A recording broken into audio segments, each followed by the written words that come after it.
Hello investors and welcome to my YouTube channel where I study the best investors and businesses from around the world. In this week's video, I'll go over Pabrai's advice on when to quit your job. Mohnish Pabrai, the now famous American Indian investor, wasn't always an investor. In the 1990s, he got an engineering degree and signed up for a regular job at Labs, which is a global network technology provider providing services to both private and governmental agencies, and is now owned by Marlin Equity Partners. But the young Pabrai worked with Labs between 1986 and 91 and joined its international subsidiary team working in international marketing and sales. After 3 years in the position, he had the idea to create a company. Although he might have been tempted to say something like, "I'm going to create my own company, boss, I quit," he used a different approach. He calculated the hours in a week, which is 168. He further thought he had to work 50 hours per week to cash in the regular paycheck. This left him with 168 minus 50 hours, which is 118 hours. And if you sleep and eat for 10 hours a day, that means 70 hours of his week was used up for the essentials, which left him with 118 minus 70, which is 48 hours in a week to work on his business. This left him enough time to start fleshing out his business idea, and this takes into account sufficient time for life's necessities like food or sleep. So during 1991, he still held his job at Labs because he didn't know if his business was going to succeed. In fact, he did just enough to not get fired from his job and focused almost entirely on his side business. Of course, his boss saw the decline in his performance, but it wasn't such a huge decline that they would have to fire him. The same year, however, he was working extremely hard to start his IT consulting and systems integration company, TransTech.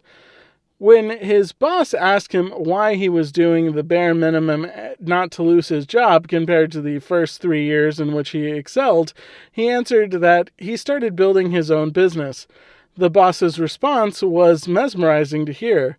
"When, not if, your business fails, come back to us and we'll hire you at a higher price." So he only told his boss that he was going to quit and work full-time on his company when he had clients on hand and he was getting compensated enough from his side business. Of course, there's a beautiful ending to the story, even though he started his TransTech business for about $30,000 from his 401k account and $70,000 from credit card debt. He sold the company in 2000 to Kurt Salmon Associates for $20 million. Oh, and remember his boss? 10 years later, he became one of the investors in Pabrai funds. So counterintuitively, his advice is to not quit your job and to start a new company. His suggestion is to allow for the company to keep giving you the money to invest back into your new venture and only quit when you already have money coming in from your new venture that supersedes what you're getting from your day job. If we put our value investor caps on, this is fantastic advice for 3 main reasons. Number 1, mitigating the downside. Although it sounds more romantic to say that you had your last dollar on the line and had no choice but to make your company work, it's much more rational to start with the downside in mind. In Pabrai's case, if he hadn't succeeded with the business, he still had his job and a steady paycheck coming in, so he could have taken 10 good business ideas and tried to make one of them work, and the likelihood of one of them working is higher, but until then, he would still have his job to fund those risks and uncertainties. Number 2, startup success isn't guaranteed. As much as I'd like to believe that all good ideas implemented result in success, unfortunately, the facts don't support that claim. The Small Business Administration, or SBA, defines a small business as one with 500 employees or less in 2019.